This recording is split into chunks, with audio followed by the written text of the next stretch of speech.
Buenas tardes a todos y todas quienes me siguen a través de mis redes sociales. Soy Elena Reyes, tanatóloga y logoterapeuta especialista en salud pública y cuidados paliativos. El día de hoy estaré hablando de un tema muy importante que algunos de ustedes me han solicitado y es el tema justo de hablar de la violencia intrafamiliar o de la violencia doméstica.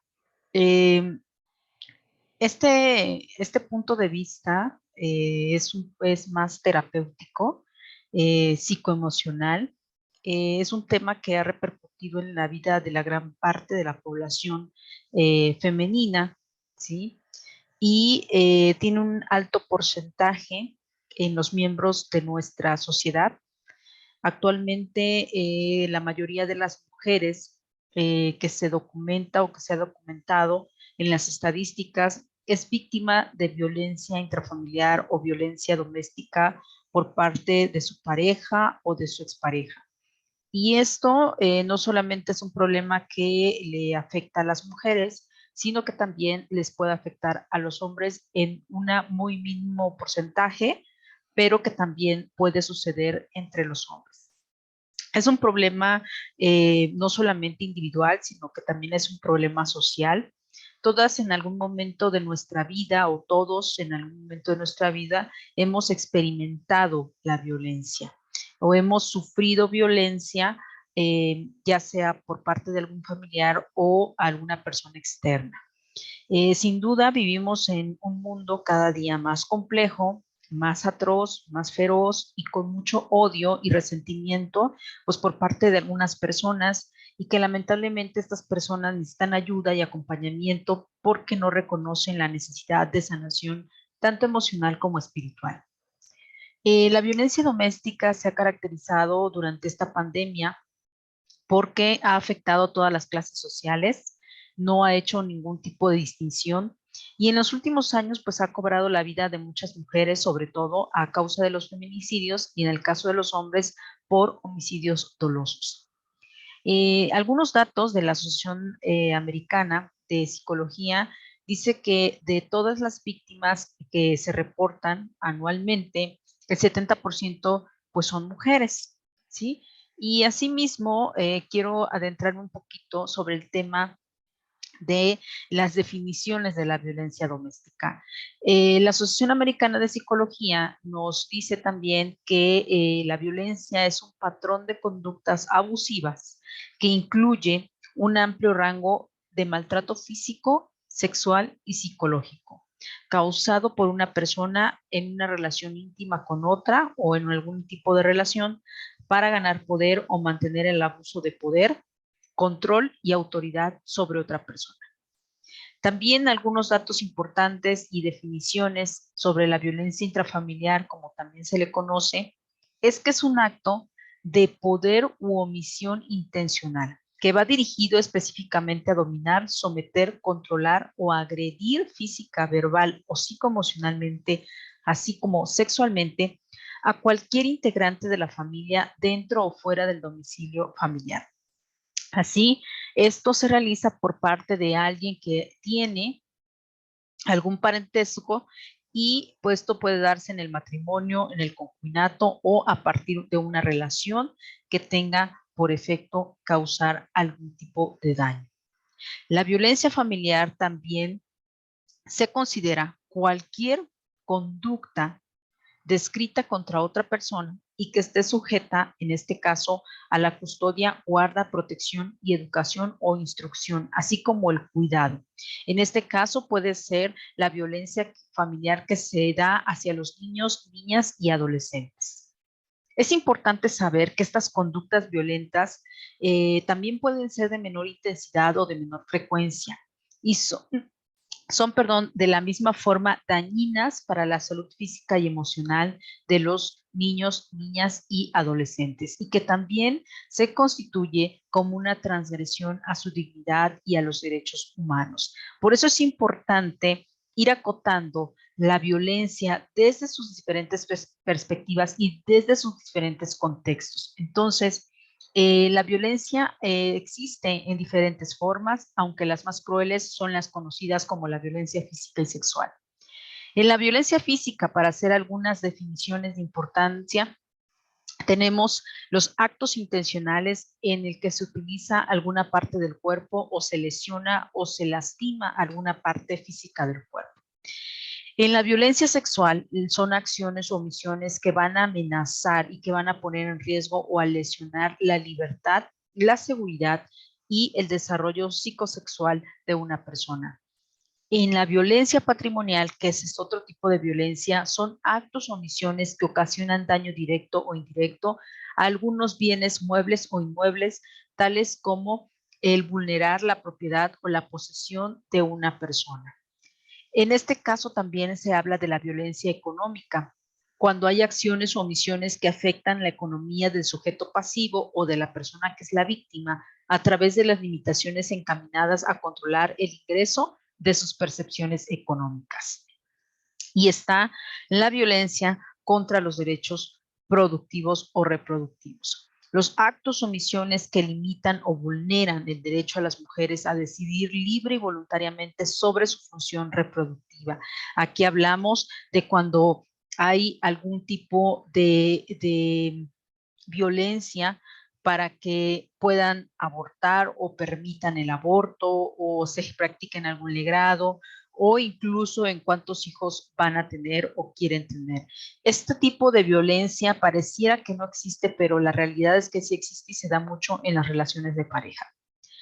Y por otro lado tenemos la violencia psicoemocional, que es donde me voy a centrar el día de hoy en esta plática. La violencia psicoemocional son todos los actos u omisiones consistentes en prohibiciones, coacciones, condicionamientos, insultos, amenazas, celotipia, indiferencia, descuido reiterado, chantaje, humillaciones, algunas comparaciones destructivas, abandono a actividades devaluatorias que provoquen en la víctima una alteración autocognitiva y autovalorativa que lastiman o vulneran su autoestima. Y es que si analizamos a profundidad estas manifestaciones de la violencia psicoemocional y atendemos las necesidades emocionales de la víctima y del victimario, nos vamos a dar cuenta que aquí es donde radica la raíz de todos los males. Lamentablemente, muchas veces cuando las personas que son víctimas acuden a una sesión terapéutica o a una consulta psicológica, se les revictimiza y se les vulnera su derecho a la libertad de la expresión, se le cuestiona, se le critica y se le juzga. En esta perspectiva desde la tanatología y la logoterapia, son bienvenidas todas aquellas víctimas y victimarios que deciden tratarse y que deciden atenderse a través de la psicoterapia existencial. Es por ello que es importante y hoy te invito a que si eres víctima o eres victimario y estás pasando por una situación de violencia familiar, de violencia intrafamiliar o de violencia doméstica en tu hogar, te acerques al consultorio de Elena y puedas exponerme tu caso y con gusto te voy a ayudar y te voy a guiar en este proceso donde lo principal es apoyar a las familias para que sean familias funcionales y eviten la desintegración y se desgaste el tejido social que ya de por sí está lastimado y vulnerado como lo hemos visto en los últimos años. Algunas manifestaciones de la violencia son principalmente las mujeres son maltratadas, son golpeadas, son abusadas sexualmente, son violadas, insultadas o amenazadas o incluso ignoradas o menospreciadas, en este caso principalmente por su compañero. Sin embargo, no solamente eso es el compañero o la pareja, también puede ser por la familia, también puede ser en el contexto social. Y puede ser también que entre pareja existan los golpes mutuos, se insulten, se amenacen, se ignoren o se menosprecien el uno al otro. Esto también es un tipo de violencia y lamentablemente muchas de nosotras estamos tal vez viviendo una situación que no le estamos poniendo límites que nos ayuden y nos beneficien a parar la situación. En el caso de los niños, niñas y adolescentes y de las personas adultas mayores o las personas que tienen alguna discapacidad, sufren violencia física cuando son golpeados, cuando son insultados, cuando son amenazados, o violencia psicoemocional cuando son humillados o denigrados ante la sociedad. Algunos también de los integrantes de la familia pueden obligar a otros a tener algún tipo de comportamiento sexual o prácticas sexuales, y esto está connotado en el abuso sexual. Por lo tanto, hay diferentes manifestaciones de la violencia y es importante poner un alto desde el contexto donde se esté llevando a cabo. Lamentablemente, la violencia familiar genera crisis, genera enfermedades, genera depresión, genera una sensación de indefensión y discapacidad, e incluso puede llevar a la muerte o al suicidio a muchas personas. Cuando una persona sufre violencia, suele verse afectada su autoestima, su desarrollo intelectual, su creatividad y su capacidad para relacionarse con los demás.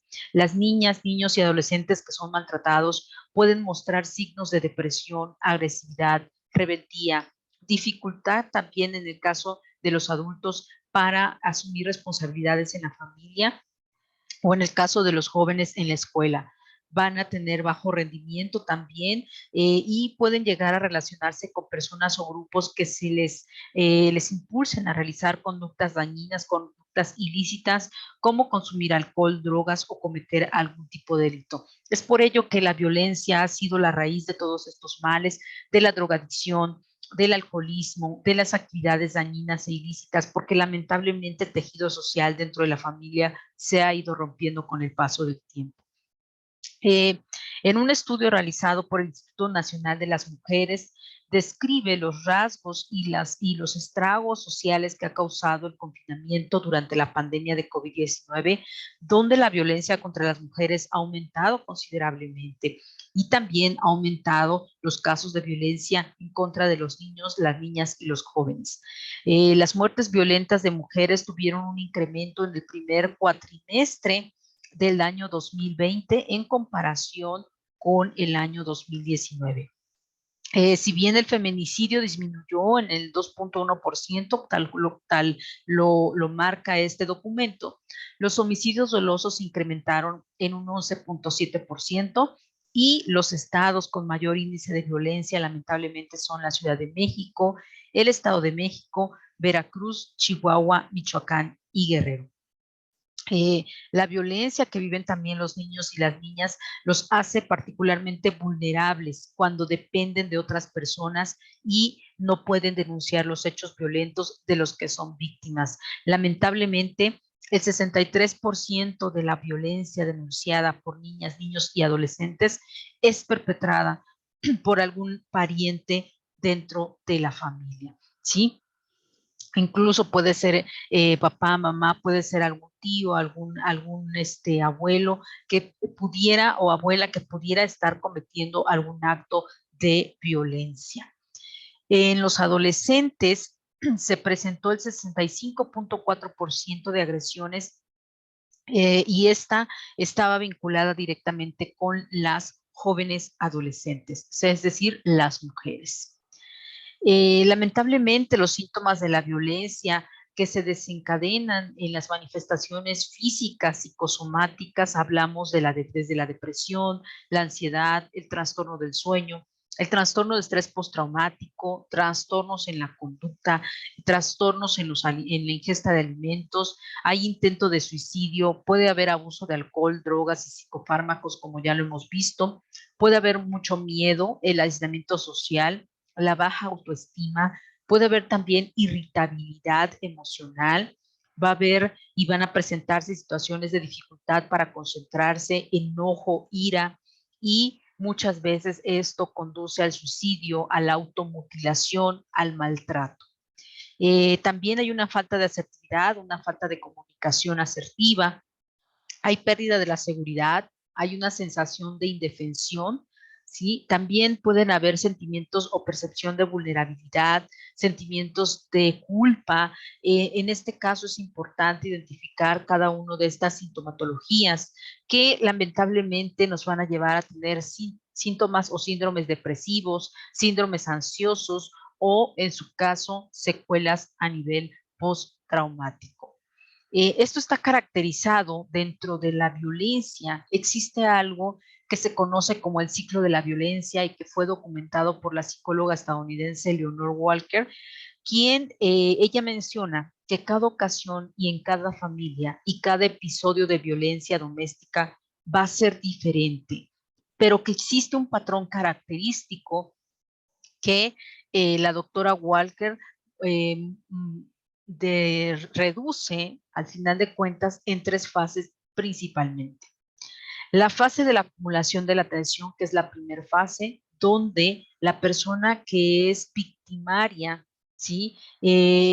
Va a tener una acumulación de tensión. En una condicionante, en una relación o en un contexto familiar, van a haber situaciones de tensión, van a haber problemas que ocasionen un cúmulo de tensión y por lo tanto no existen las habilidades necesarias emocionales para resolverlas adecuadamente. Estas eh, habilidades, en dado caso, pudieran contener hasta cierto punto esa tensión. Sin embargo, en esta fase pueden aparecer agresiones psicológicas, incidentes como los malos tratos, pero si la situación no se resuelve adecuadamente y no hay algunas herramientas o habilidades de contención para la acumulación de la tensión, viene la siguiente fase, que es la fase de explosión. En esta fase de explosión es la agresión o el incidente de maltrato agudo cuando la tensión llega al límite del agresor, se va a producir una descarga de esta tensión y lo más probable es que exista el maltrato psicológico, físico o sexual grave o menos grave, ¿sí? Dependiendo del nivel de agresión, del nivel del contexto de la situación que se esté presentando, es cuando podemos evaluar este impacto y en la parte psicológica, física o sexual. La fase de arrepentimiento es la última fase descrita por la doctora Walker, en la cual nos habla sobre el arrepentimiento o la reconciliación, comúnmente llamada la luna de miel. Tras la agresión, tras esta fase de explosión, la víctima normalmente tiende a tener una actitud pasiva o sumisa y en el caso del victimario, la tensión desaparece, ya no hay agresiones. El agresor siente culpa, siente arrepentimiento y le pide, pues en este caso, perdón a la víctima. Y hay estas promesas de que no se va a volver que no volverá a pasar, que no va a volver a suceder, e incluso llega tal vez a comportarse de manera cariñosa y por eso se le llama esta fase de la luna de miel.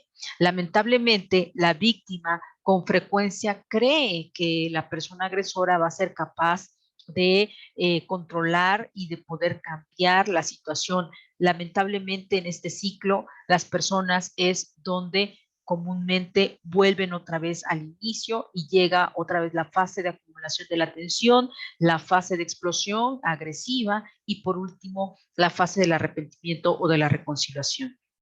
Entonces, al cabo de un tiempo, pues comenzará nuevamente el aumento de esta tensión y se va a repetir el ciclo completo. Es muy importante reconocer que este ciclo y esta situación que se presenta sobre el ciclo de la violencia no solamente le ocurre a los varones, en su gran mayoría los hombres son los que tienden a la violencia por el contexto social, por el contexto de su rol como hombres, de su rol como estamos con una actitud machista, con una actitud de aceptación, pero también de resistencia. Los hombres normalmente en nuestro país y en países de Latinoamérica son educados para salir a combate, ¿no? El hombre siempre debe de estar fuerte, siempre debe de ser un hombre proveedor, siempre es un hombre que tiene esta actitud agresiva de esta respuesta, de esta responsabilidad con la sociedad. Entonces, en esta cultura, en esta educación que los hombres reciben desde casa, lamentablemente, traen esa actitud de tener el poder, tener el control, ¿sí? y de que eres el hombre de la casa y de que debes llevar el control siempre, y por lo tanto cualquier situación que vulnere su emocionalidad, que se sienta vulnerable, que se sienta a lo mejor con una sensación de que no puede, le va a causar una frustración, y es lo que vamos a ver más adelante cuando hablemos sobre cuáles son las características del victimario. Las consecuencias graves para el ser humano, principalmente hay consecuencias graves a la salud física cuando las personas sufren de violencia. Según un informe mundial de violencia y salud de la Organización Mundial de la Salud, entre el 40 y el 72% de las mujeres que han experimentado violencia física por parte de sus parejas presentan lesiones, y las consecuencias más comunes son los trastornos funcionales como el colon irritable, trastornos de colon irritable, fibromialgia, algunos trastornos gastrointestinales y síndromes de dolor crónico, producto de la tensión crónica a la que se ven sometidas las víctimas. Las consecuencias a la salud mental son el 60% enfocado a los problemas psicoemocionales de moderados a graves, siendo los síntomas más frecuentes la ansiedad, la hiperactivación, o sea, el estado de alerta constante, la tristeza, la sensación de indefensión, de impotencia, ¿sí? Pensamientos negativos, déficit en la solución de problemas, la pérdida de la autoestima, la vulnerabilidad emocional, algunas ideas suicidas que pueden venir con este sentimiento de impotencia, que tengan también impotencia sexual, fatiga permanente o en este caso también insomnio. Estos síntomas son considerados como cuadros psicopatológicos, y los más frecuentes también se pueden dar a través del estrés postraumático, la depresión, los trastornos de ansiedad, los trastornos disociativos, las disfunciones sexuales, como ya lo comenté, y el abuso de sustancias como el alcohol, tabaco y drogas. El más frecuente es el trastorno de estrés postraumático, que afecta a más del 60% de las víctimas, aunque prácticamente el 100% de las víctimas presenta alguna sintomatología postraumática como la revictimización, la reexperimentación, la hiperactividad o evitación y el embotonamiento emocional.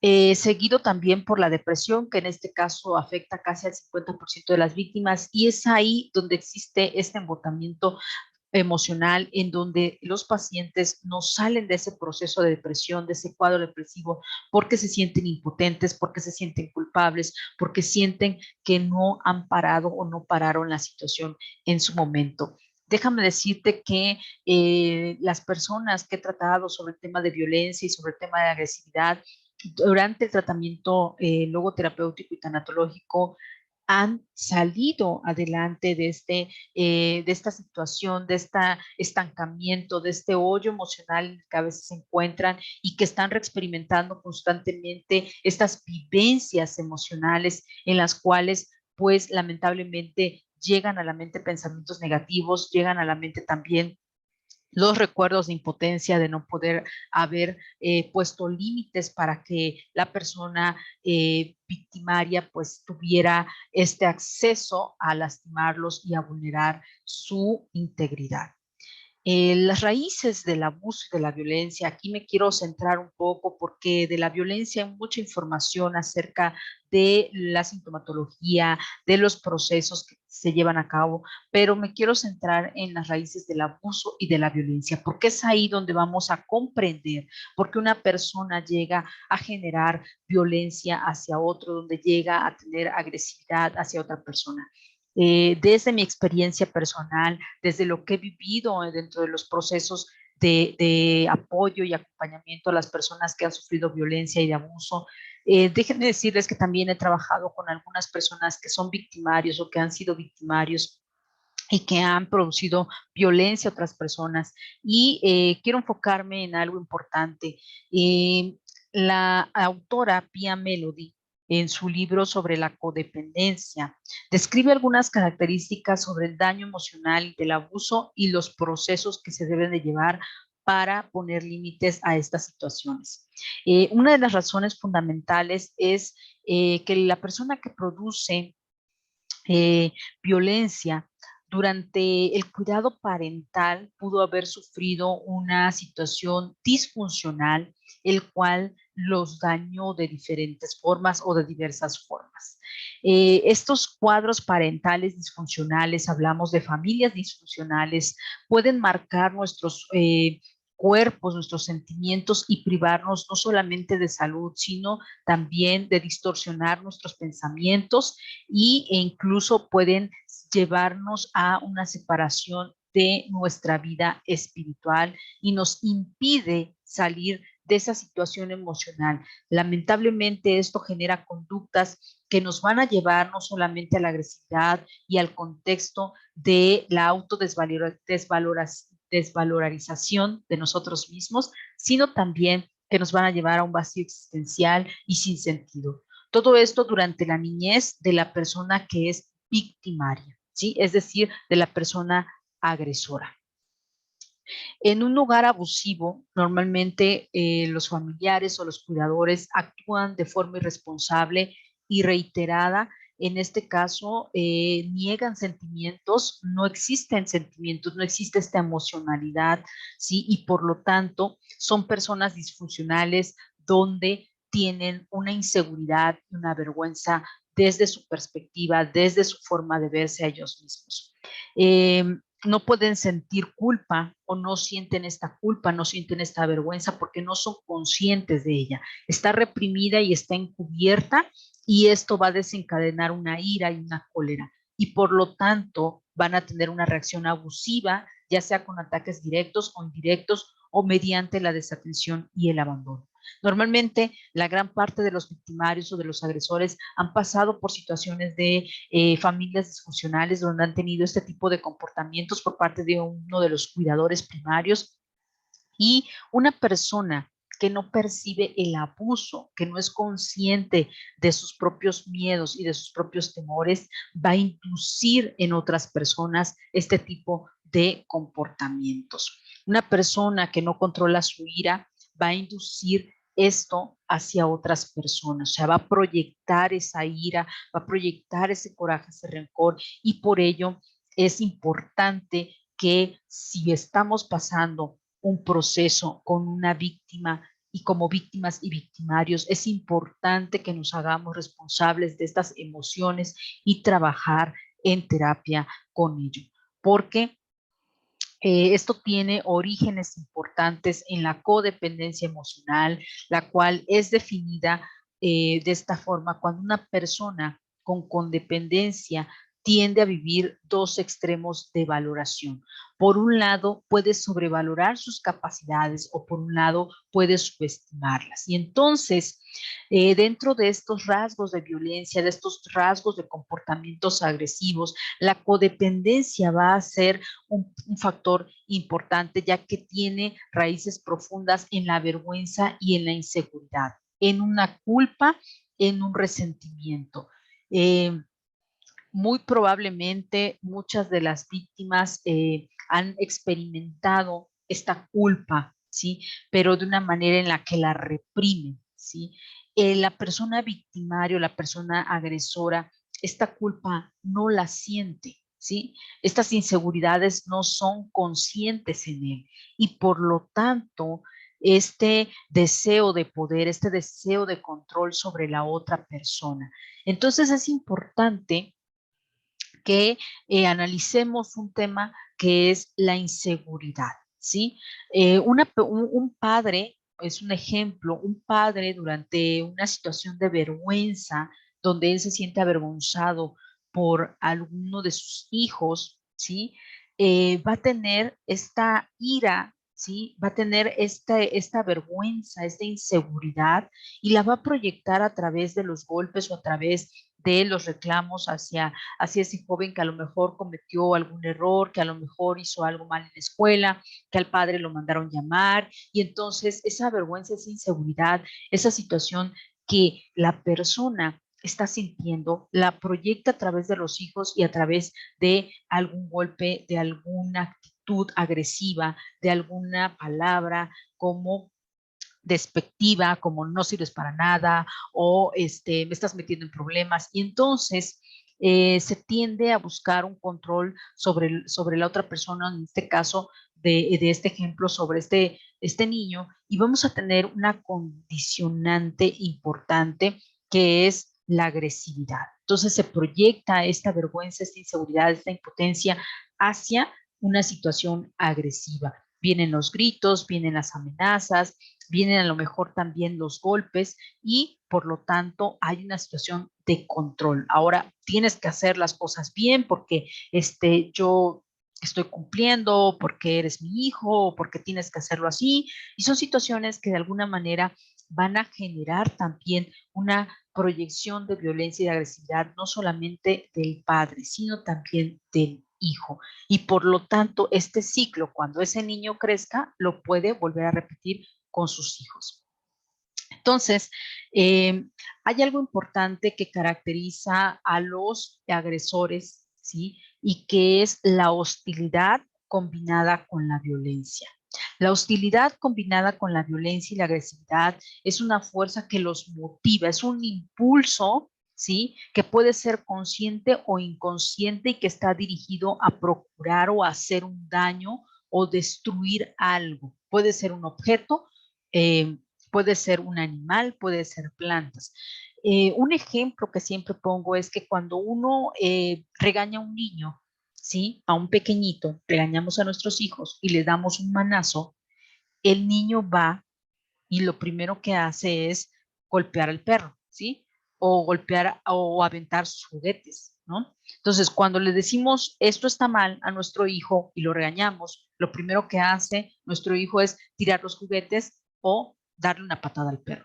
Es exactamente esa proyección a la que nos referimos cuando una persona adulta agresora está implicando o está dándole a otra persona esta proyección y por lo tanto pueden haber dos factores importantes para las víctimas. Por un lado, pueden desencadenar una agresividad o ira que puede llevar hacia el homicidio o incluso también lastimarse, autolastimarse o suicidarse.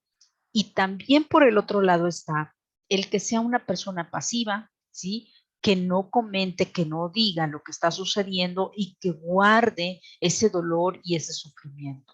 ¿Qué es lo que le pasa a la mayoría de las mujeres? El aguante, el soportar la agresividad del esposo, el soportar la agresividad de la pareja, viene también por una situación de codependencia y por una situación de impotencia y de inseguridad. Porque si este hombre que a lo mejor lo vemos como una pareja fuerte, ¿sí? Que me da seguridad, ¿sí? Que me está dando seguridad, probablemente no querramos dejarlo ir, ¿sí? Y no queremos desapegarnos. Por lo tanto, es importante que tanto víctima como victimario puedan tener terapia psicoemocional para poder salir de este círculo vicioso que es el círculo de la violencia. Por otro lado, la manifestación de la agresividad. El hombre aprende a controlar sus agresiones en determinadas circunstancias, ¿sí? Todas las personas tenemos ciertos límites de autocontrol y podemos llegar a generar un autocontrol en determinadas situaciones y a dirigirlas tal vez a lo mejor de una manera adecuada o puede ser una agresividad descontrolada que normalmente estamos viendo a todos que son nuestros enemigos, incluso dentro de nuestra propia casa. Y esto trae algunas situaciones también como de celotipia, de paranoia y que pueden traer trastornos muchísimo más profundos en la parte ya de las psicopatologías.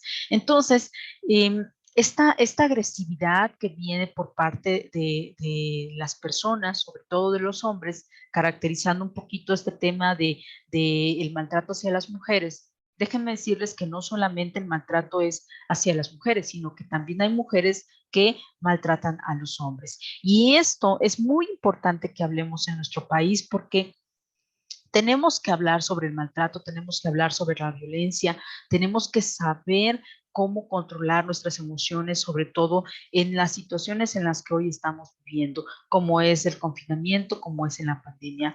Tal vez no se habla mucho del maltrato del hombre hacia la mujer, pero no se habla del maltrato de la mujer hacia los hijos, ¿sí? Porque se canalizan esas frustraciones y esas agresiones a veces hacia los hijos. Y hoy en día en la pandemia, muchos jóvenes, niñas y niños han sido agredidos y han sido violentados dentro de sus casas por sus propias madres. Entonces, dentro de estas teorías también existe la teoría de la frustración y de la agresión. En este caso, normalmente el patrón consiste en responder con agresiones a las frustraciones. Cuando yo me siento frustrada o frustrado, voy a generar ira, cólera, rencor, impotencia y voy a proyectar agresividad. De esta manera, se ha demostrado que las frustraciones pueden llevar a la agresión y esta teoría pues nos trae como consecuencia el que a veces la educación permisiva, ¿sí?, puede a lo mejor que ayudar en el desarrollo de estas situaciones de frustración. ¿Ok? Bien, la conducta violenta también es una defensa. La conducta agresiva es una defensa ante ciertas amenazas externas e internas. ¿Sí? El agresor se siente frágil, el agresor se siente en peligro, ¿sí? Se siente a lo mejor vulnerado, ¿sí? Probablemente muchas de las mujeres que han experimentado violencia tienen estas características, no solamente del hombre que llega borracho, que es parrandero, que es jugador y mujeriego y que llega a golpear a la mujer como nos lo han puesto en muchas de las películas mexicanas que hemos visto. No, muchas veces el agresor se siente ofendido, ¿sí? Y se siente vulnerado en su masculinidad. Y esto es algo muy importante que en psicoterapia se debe de trabajar. Esta masculinidad en el hombre se siente vulnerada tal vez por la mujer, tal vez de repente existen estas circunstancias en las que hay algo de trasfondo. Puede haber abuso sexual, pudo haber habido en su infancia abuso físico y no lo ha hablado, no lo ha externado. Por lo tanto, esta vulnerabilidad del hombre puede haber sido una de las determinantes. Y si a eso le sumamos rasgos o trastornos en la conducta, como por ejemplo el consumo de alcohol o el consumo de alguna droga que potencializa los niveles de agresividad, bueno, pues estamos hablando de una situación muy, muy crítica donde pues yo invito a todas las personas que están viviendo con violencia y que están pasando por esta situación que se acerquen a la terapia, que se acerquen al consultorio de Elena y con gusto los podemos apoyar. Es muy probable también que las características individuales influyan en el desarrollo de conductas antisociales. En esta parte de las psicopatologías, pueden haber también rasgos de la personalidad de los agresores, como el temperamento, la impulsividad, ¿sí? El que busquen esta adrenalina constante. Hay personas que buscan la adrenalina constante, así como hay personas que les encanta saltarse del paracaídas porque les da adrenalina, porque les llena de energía, o que se van a subir un cerro o una montaña porque les da adrenalina y les da esta parte emocionante a su vida. También el agresor quiere esta sensación. Entonces, al agredir, al violentar, al golpear, al lastimar, le genera un placer. Y esto es parte de conductas antisociales o de conductas psicopatológicas importantes que se tienen que trabajar con los agresores. Existe una falta de control y también puede haber una situación distorsionada en el proceso de la información en el contexto familiar que se perciba de una forma equivocada y que por lo tanto pues tiene intenciones negativas en la conducta de esta persona. Las conductas también agresivas y desafiantes son problemas que no solamente vienen en la edad adulta, sino que vienen desde la niñez y desde la adolescencia.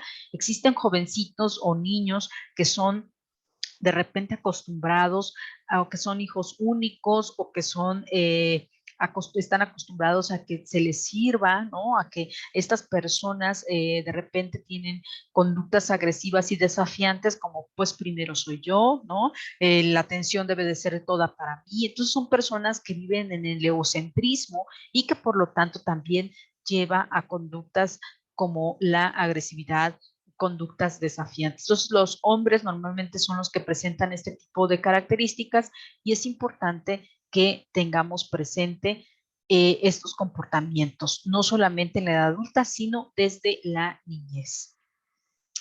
¿Qué son las causas de la agresividad? ¿Por qué un agresor se convierte en una persona violenta? ¿Sí? El comportamiento agresivo puede derivar de múltiples causas. No existen factores específicos. Sin embargo, sí hay rasgos característicos dentro de la agresividad y dentro de las personas que se han estudiado que han sido violentas. En primer lugar, hay una acumulación de estrés. ¿Sí? También hay déficit de atención o hiperactividad. Son personas que están súper hiperactivas, que no tienen tolerancia y que tienen poca tolerancia a la frustración, a la impotencia. Presentan también rasgos de ansiedad y depresión. Presentan trastornos de la conducta, trastornos de oposición desafiante de a ver por qué, ¿no? ¿Cómo? O sea, aquí primero mando yo, ¿no? O sea, esta parte desafiante es importante de por qué no me respetas en el caso de los hombres o en el caso de los hombres que le piden a la mujer respeto, que le piden a lo mejor pues que no conversen o no platiquen con alguien fuera del contexto familiar. La celotipia también viene esta parte importante. Existe también un trastorno bipolar, ¿sí? De repente están bien, de repente están mal. Hay un trastorno esquizotípico y puede también llevar a la esquizofrenia. También puede estar asociada al abuso de alcohol y al abuso de sustancias de estupefacientes como cocaína, marihuana o algún tipo de droga. Entonces es importante que si nosotras como mujeres nos fortalecemos emocionalmente y nos damos cuenta que desde el noviazgo una persona tiene este tipo de comportamientos agresivos, desafiantes, que normalmente se les conoce como busca problemas, es importante que pues nos alejemos, ¿sí? Nos separemos, nos desapeguemos de este tipo de personas y le pongamos un alto. Recuerden que la violencia doméstica se puede prevenir, ¿sí? Las personas, las mujeres, tanto hombres como mujeres, podemos prevenir la violencia y podemos evitar que esto siga pasando en nuestra sociedad. Entonces es importante que identifiquemos a estas personas que tienen estas conductas agresivas. Es muy importante también saber que el agresor no nace agresor. La violencia la hacemos nosotros. Entonces, el agresor también tuvo que haber pasado por un proceso en el cual hubo abuso, en el cual hubo algo que hizo que tuviera todas estas conductas o comportamientos alterados y por lo tanto también necesita ayuda, también necesita terapia, porque hoy en día estamos apoyando, sí, a las mujeres que son víctimas de violencia y que lamentablemente no ponen un alto a la violencia, que lamentablemente permiten seguir siendo violentadas, pero también tenemos que buscar apoyo para las personas que son agresores y por lo tanto esta información espero que si a alguien nos está escuchando que sea agresor, que se reconozca como agresor, que se reconozca como victimario y que lamentablemente está vulnerando a su familia, yo lo invito a que se acerque a la terapia a través del consultorio de Elena para que podamos platicar y podamos ayudarlo y pueda mejorar su calidad de vida. Bien, las intervenciones para las víctimas, en este caso hablando de las mujeres que han sido víctimas de violencia doméstica, voy a mencionar principalmente 4 aspectos. Principalmente ponerle fin a la situación, ¿sí? Y garantizar nuestra seguridad, evitando la revictimización, es decir, aceptar que estás pasando por una situación difícil como víctima que ha sufrido violencia doméstica y poner un alto. Solamente tú puedes poner el alto a la violencia, solamente tú puedes salir de ese círculo vicioso de la violencia y de ese ciclo de violencia, solamente tú puedes tomar la decisión, nadie más. Si no hablas, si no lo dices, si no buscas ayuda, vas a caer en la revictimización y por lo tanto es importante principalmente que pongas un alto. En segundo lugar, eh, los síntomas, ¿sí? Conocer qué es lo que está pasando, si estoy sintiendo síntomas acerca de lo que ya hablamos, reconocer qué síntomas estoy padeciendo, si tengo ansiedad, si estoy padeciendo algún tipo de depresión, ¿sí? Si estoy viviendo con algún tipo de hiperactividad, a lo mejor también me siento frustrada, me siento con culpa, me siento avergonzada, buscar y reconocer lo que estás viviendo, ¿sí? En este caso, tomar en cuenta todas los síntomas que he mencionado en esta plática y poder buscar atención oportuna. Es muy importante también analizar si no tienes algún tipo de estrés postraumático, ¿sí?